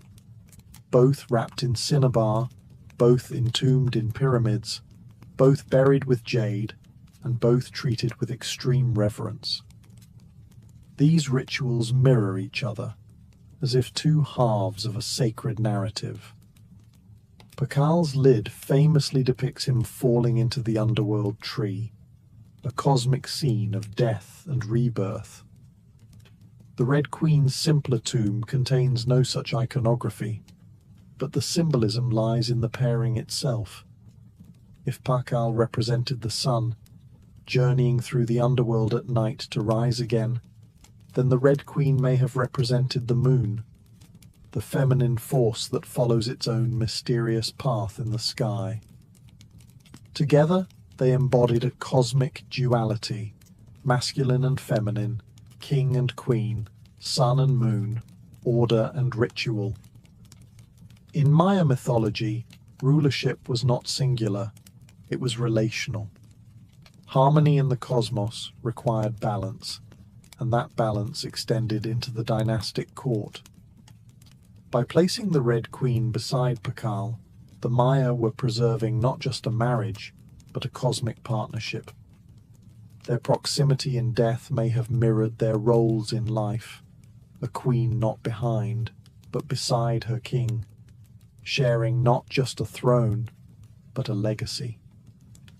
In their tombs, they speak without words. Two souls, wrapped in cinnabar and stone, joined across eternity, one of history's most sacred silences. Though her name was lost to time, the Red Queen of Palanque endures, not as a forgotten relic, but as one of the most enigmatic and powerful women of the ancient world. Her tomb, sealed for over 1,300 years, now whispers across centuries, inviting questions that echo louder with every discovery. She represents a mystery that still resists full understanding. We may never know exactly who she was. No glyph carved her name. No stela told her story. And yet, the care in her burial, the richness of her offerings, the symbolism of her crimson-drenched bones, all speak of a woman profoundly important, not merely as a wife or consort, but as someone who held real influence, spiritual weight, and royal blood. Today, the Red Queen forces us to re-evaluate assumptions. She's a reminder that in the ancient Maya world, women were not silent. They led rituals, governed cities, and shaped dynasties. While kings like Pakal have long taken the spotlight, the Red Queen's re-emergence reminds us that power did not belong to men alone. It flowed through mothers, queens, priestesses, and visionaries. Her legacy is more than the treasures she left behind. It's the conversation she started among archaeologists, historians, artists, and storytellers. Every jade bead, every layer of cinnabar, every architectural choice in Temple Tethid tells us something deliberate. This woman mattered, and perhaps that's the most extraordinary part of her story. Not what we know, but what we still don't. The Red Queen teaches us that history isn't just a collection of facts. It's a living puzzle, a shared human longing to connect with the past. In that sense, her legacy is still unfolding. She lies wrapped in red, the color of life and sacrifice, of blood and rebirth. Her face, once hidden behind a jade mask, now stares back at us through science, art, and wonder. She remains nameless, but not voiceless, mysterious, but not forgotten. The Red Queen may have ruled a kingdom in life, but in death, she rules something greater, our imagination. Her tomb was sealed in stone, her story was written in silence, and still, somehow, she speaks. Frida Kahlo was born on July 6, 1907, in the vibrant district of Coyoacán, then a village on the outskirts of Mexico City. Her childhood home, the Casa Azul, the Blue House, was filled with color, contradiction, and quiet strength. It would later become a sanctuary, a battleground, and a museum to one of the most iconic artists of the 20th century. Frida was the third of 4 daughters born to Guillermo Kahlo, a German-Hungarian photographer, and Matilda Calderón, a devout Catholic of indigenous and Spanish descent. Her parents were opposites: Guillermo, reserved and intellectual; Matilde, religious and emotionally distant. Frida would inherit her father's introspection and artistic eye, but also her mother's fierce resilience. As a child, Frida was imaginative, outspoken, and bold. She read voraciously and asked questions most adults didn't want to answer. But at the age of 6, she contracted polio, which left her right leg thinner and weaker than the other. A physical difference she tried to mask with long skirts, but never allowed to limit her spirit. The illness left her bedridden for months and isolated from other children. During this time, she grew close to her father, who encouraged her to exercise, ride bicycles, and stay mentally sharp. Unlike most girls of her time, Frida didn't aspire to become a wife or a homemaker. Her goal? To become a doctor. She enrolled in the prestigious National Preparatory School in Mexico City at age 15, one of only a handful of girls accepted. There, she stood out not just for her intelligence, but for her rebellious wit, radical thinking, and unique sense of style. She joined a group of young intellectuals known as the Cachuchas, who debated philosophy, literature, and politics. Frida was drawn to revolution, to ideas that challenged tradition. But even in those early years, before the bus crash that would define her body, and before the fame that would define her legacy, Frida Kahlo was already painting herself into the world, with sharp edges, unapologetic ideas, and an identity too big to fit inside anyone else's expectations. She wasn't just growing up in Coyoacán, she was preparing to remake herself entirely. On September 17, 1925, Frida Kahlo's life was split in two: the girl she had been and the woman she was forced to become. That afternoon, she boarded a wooden bus with her boyfriend, Alejandro Gomez Arias, after school. They were laughing, teasing each other, and probably arguing. Frida never did anything halfway. But moments later, the bus collided with a streetcar, and in an instant, her future unraveled into pain, metal, and silence. The crash was horrific. The streetcar crushed the bus against a wall, splintering wood and flinging passengers. Frida was impaled by an iron handrail. It entered her left hip and exited through her pelvis. Her spinal column fractured in 3 places. Her right leg shattered, her foot dislocated. Her collarbone and ribs broke. Her shoulder was dislocated. Her abdomen was pierced. She was just 18 years old. A man covered her with a borrowed overcoat. Someone else noticed her body was sparkling, not from blood, but from the gold powder she had been carrying in a pouch. It had exploded on impact, dusting her broken form in what looked like glittering ash. Frida was taken to the Red Cross hospital and underwent numerous surgeries over the following months. She spent weeks in a body cast, flat on her back, immobile, writhing with infection and uncertainty. The future she'd imagined, of becoming a doctor, slipped further away with every passing day. But in that stillness, something began to stir. Her father gave her brushes. Her mother rigged a special easel to hang above her bed. A mirror was placed on the canopy so she could see herself. And there, lying in plaster and agony, Frida began to paint, first out of boredom, then out of obsession. Her first subjects were her own reflection, because she was all she had. But what emerged wasn't vanity, it was survival. The crash had broken her physically, but it had also opened a door into her own mind, her own body, and eventually into the surreal language of pain and identity that would define her art. The girl who wanted to heal others now began healing herself, one brush stroke at a time. As Frida Kahlo lay encased in plaster and steel, a body fighting itself with every breath, she began to paint.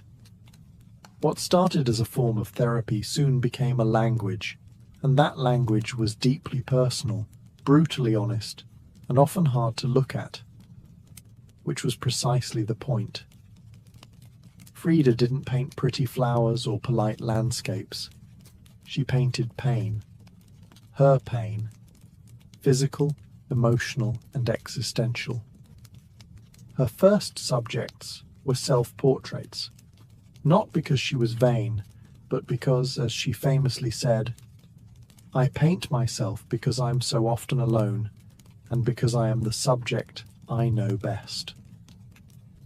Her early works were small in scale, painted on tin or wood panels, inspired by Mexican retablos. Devotional paintings meant to tell stories of suffering and miracles. Frida turned this tradition inward. Her body became the canvas. Her emotions became the altar. She painted herself as split, as pierced, as bleeding. In one painting, she is impaled by nails, like a modern-day martyr. In another, she floats in a barren landscape, tethered to a broken column, a metaphor for her shattered spine. She painted herself weeping, fractured, decapitated, and bare, but never passive, always watching. Her pain was not sanitized. She painted the ugliness of trauma with beauty, defiance, and even humor. Each piece was a reclamation of her body, her experience, and her identity as a woman in a world that often tried to define her. But Frida wasn't just telling her story. She was inventing a new kind of visual narrative, one that blended Mexican folk art, surrealism, medical illustration, and symbolism. Her paintings became dreamlike autopsies of her soul, framed in color, culture, and myth. By the time she recovered enough to walk again, albeit painfully, Frida was no longer the girl who had wanted to be a doctor. She was an artist, and her art was unlike anything anyone had seen. She had taken the worst thing that had ever happened to her and turned it into a source of creation. Frida Kahlo didn't just paint her pain. She made the world look at it, and in doing so, she turned suffering into a sacred act of self-expression. In 1928, still recovering, still painting, and just 21 years old, Frida Kahlo met the man who would become the most profound and turbulent relationship of her life, Diego Rivera. He was 20 years her senior, already Mexico's most famous painter. Massive in both stature and presence, Rivera was a giant of Mexican muralism, known for his sweeping, politically charged frescoes that told the story of the Mexican people. Frida had seen his work before. She admired it. But now she wanted his opinion of her work. She brought her paintings to him at the Ministry of Education, interrupting his scaffolded work to ask bluntly, "Do I have talent?" Diego took one look and said yes. and not just out of kindness. He recognized in her something rare, an unfiltered voice, raw and unpretentious, full of rage, irony, pain, and beauty. They began a relationship that was as consuming as it was creative. Frida once said, "I suffered 2 accidents in my life, one in which a streetcar knocked me down. The other was Diego." They married in 1929, an odd pairing to outsiders. Diego, massive, unfaithful, politically famous. Frida, sharp-tongued, fiercely independent, already walking with a cane. Her parents called it a marriage between an elephant and a dove. Their bond was passionate but chaotic. Diego supported her art and encouraged her growth as a painter, but he was also endlessly unfaithful, even with Frida's own sister, Christina. Frida was devastated, and in return, she took lovers of her own, both men and women, including rumored affairs with Leon Trotsky and painter Georgia O'Keeffe. They divorced in 1939, then remarried a year later with different terms. This time, Frida would keep her autonomy, her home, her money, her name. Their second marriage was less about traditional love and more about creative partnership and mutual understanding. Despite the betrayals and the heartbreak, Diego remained a constant force in Frida's life. He challenged her, he wounded her, but he also believed in her, as an artist, as a revolutionary, and as a woman who could redefine what painting could be. Together, they were not peaceful, but they were legendary. In the 1930s, Frida Kahlo followed Diego Rivera on a journey north to San Francisco, Detroit, and New York as he completed high-profile mural commissions.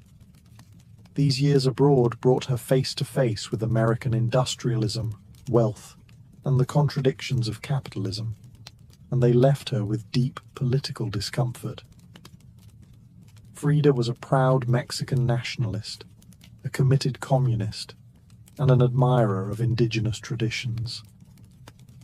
The opulence she witnessed in the United States, especially while the Great Depression ravaged much of the country, only deepened her sense of disillusionment. In letters home, she mocked the culture's materialism and obsession with appearances. She missed the grit, color, and contradiction of Mexico. While Diego painted enormous murals on factory walls, Frida began to paint smaller, quieter revolutions, deeply personal works on tin and canvas.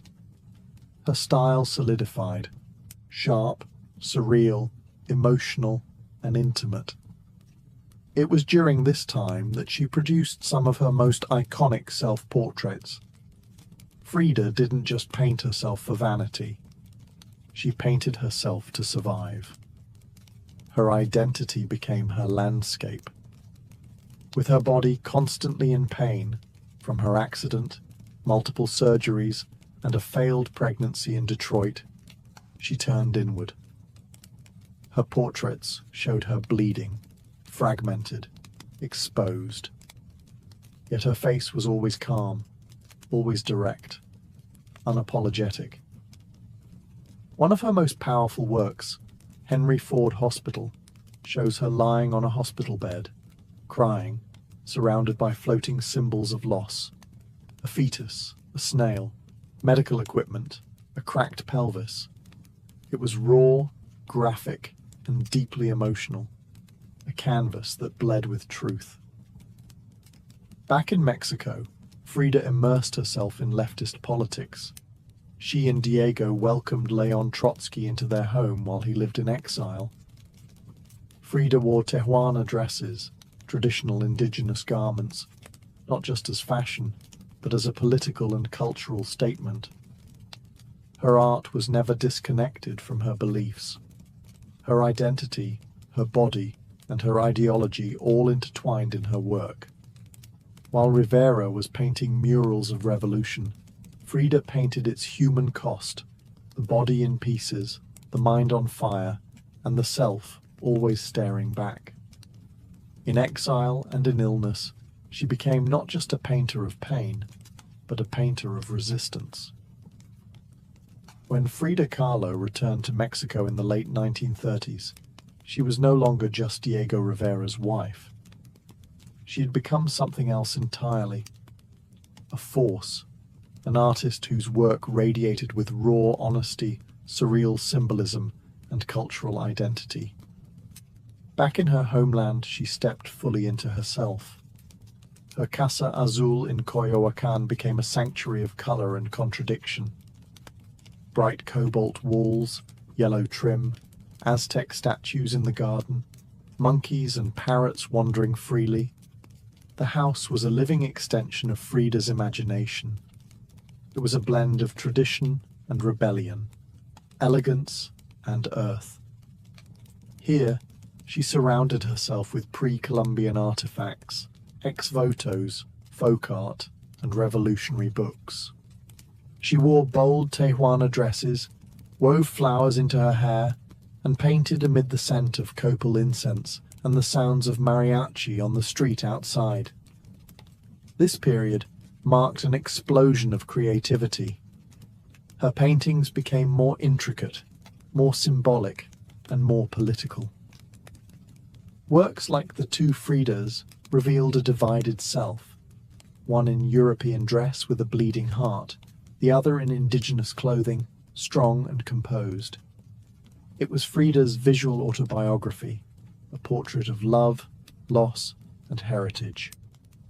In 1939, she exhibited her work in Paris, where artists like Picasso, Breton, and Kandinsky praised her fiercely original style. But even among the surrealists, Frida stood apart. When André Breton tried to label her as one of their own, she pushed back. "They thought I was a surrealist," she said. "But I wasn't. I never painted dreams. I painted my own reality." She painted Mexico, not the romantic postcard version, but the living, breathing country she adored. Her work pulsed with symbolism, skeletons, hummingbirds, hearts, thorns, corn, and blood. She honored the indigenous roots of her homeland while unmasking the violence of its past and present. But even as her artistic voice grew stronger, her health continued to decline. Multiple surgeries, infections, and chronic pain became daily realities. Still, she painted through it, propped up in bed, torso bound in corsets, fingers clenched around the brush. Frida had returned to Mexico not to rest, but to reclaim her power, through paint, through politics, and through her fearless embrace of the self. As the 1940s wore on, Frida Kahlo's body continued to betray her. Her spine was deteriorating. Her right leg was constantly infected. She underwent more than 30 surgeries in her lifetime, often in grueling succession. At times, she was bedridden for months, encased in body casts or immobilized by traction devices that stretched her bones apart. But still, she painted. Each canvas during these years became both a release and an act of resistance. Her works grew darker, more defiant. She painted with a clarity sharpened by pain, refusing to hide behind metaphor. In The Broken Column, she presents herself split down the middle, her body pierced with nails, a cracked ionic column replacing her spine. Yet her face is stoic, her gaze unflinching. Pain for Frida was no longer just a subject. It was her companion, her antagonist, her muse. Her political voice also grew louder. She joined the Mexican Communist Party, marched in demonstrations, wrote fiery letters, and called out imperialism and injustice. When her health no longer allowed her to walk, she appeared at protests in a wheelchair, defiantly holding signs and shouting slogans. In 1953, Frida was given her first solo exhibition in Mexico, a long overdue celebration of her art. But her health was so fragile, doctors told her she couldn't attend. So she did what only Frida would do. She arrived by ambulance, carried in on a stretcher, and placed in the center of the gallery on her hospital bed. Dressed in traditional finery, surrounded by her own work, she greeted guests with tequila, laughter, and that fire still burning in her eyes. Her final paintings were both childlike and harrowing. In Marxism Will Give Health to the Sick, she painted herself wearing a steel corset, cradled by the hands of Marx, casting away symbols of oppression. Her last known work was a still life of sliced watermelons, one piece bearing the words, "Viva la vida," long live life. Even in the face of death, she remained defiant, joyful, and political. Frida Kahlo's last portraits weren't just self-portraits. They were acts of revolution, painted in pain, but always signed with life. On July 13, 1954, at the age of 47, Frida Kahlo died in the same place she had been born, La Casa Azul in Coyoacán. The official cause was listed as a pulmonary embolism, but those closest to her whispered of something deeper. She had been ill, yes, but also exhausted. By pain, by surgeries, by the long war with her own body. Just days before, she had attended a political protest against the CIA-led coup in Guatemala. Weak and wheelchair-bound, she insisted on going, her clenched fist raised in the air. Revolution remained her final heartbeat. Her last diary entry was brief but piercing. I hope the exit is joyful, and I hope never to return. Frida's funeral was held at the Palacio de Bellas Artes, Mexico's most prestigious cultural institution.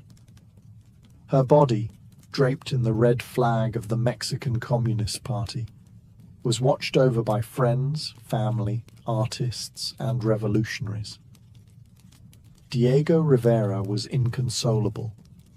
He called her the greatest love of his life, even as his betrayals had nearly broken her. But in the years that followed her death, something extraordinary happened.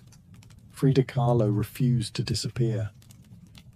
At first, her name was whispered only in art circles. Her works weren't easy to categorize, too political for surrealists, too surreal for traditionalists. But slowly, her image, her story, and her defiance began to resonate.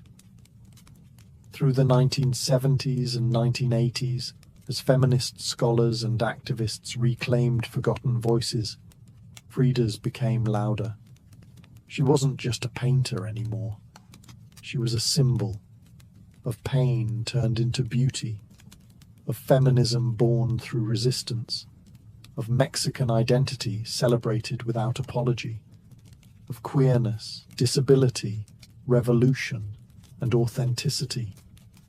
Her face, unibrow, gaze, flowers in her hair, became iconic. Her home became a museum. Her diary became a sacred text. And her paintings now hang in the world's greatest museums. Frida Kahlo had lived much of her life in Diego's shadow.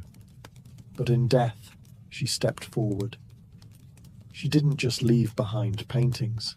She left behind a mirror and dared us all to look, not with pity, not with fear, but with fire.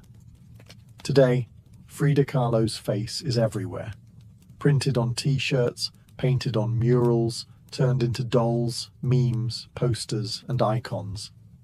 Her signature unibrow, her flower-crowned hair, her direct gaze, all instantly recognizable. But what makes her legacy powerful isn't just that people know her face, it's that they recognize the truth behind it. Frida didn't try to be flawless. She didn't fit into boxes. She wasn't conventional, and she didn't care to be. In a world that demands perfection, she gave us realness. Raw, messy, vibrant, angry, joyful, contradictory realness. She celebrated what made her different: her disability, her queerness, her politics, her culture, and turned it into art that transcended borders and decades. She's become more than an artist. She's a global symbol of defiance, feminism, cultural pride, and creative resistance. For queer communities, she's a fearless bisexual icon who lived openly and unapologetically in a time that demanded silence. For women, she's a reminder that power doesn't require permission. For disabled artists, she's proof that pain can fuel the brush, not stop it. And for Mexico, she's a daughter reclaimed, fierce, folkloric, and forever part of the national soul. Her paintings, once dismissed as too strange or too personal, are now among the most revered in the world. Works like The Two Fridas, Self-Portrait with Thorn Necklace and Hummingbird, and The Broken Column aren't just seen, they're felt deeply by anyone who has ever suffered and needed to turn that suffering into something sacred. She lived in the margins and turned them into center stage. She embraced contradiction. A communist who wore gold, a woman betrayed who loved again, a body in pieces with a soul unbreakable. And through it all, she painted, not just with color, but with conviction. Frida Kahlo never asked to be a symbol. She simply told the truth about herself, and in doing so, told the truth for millions of others who had never seen themselves reflected in art before. Now, when we see her face, we see courage, we see color, we see resistance, we see Frida, not gone, but immortal.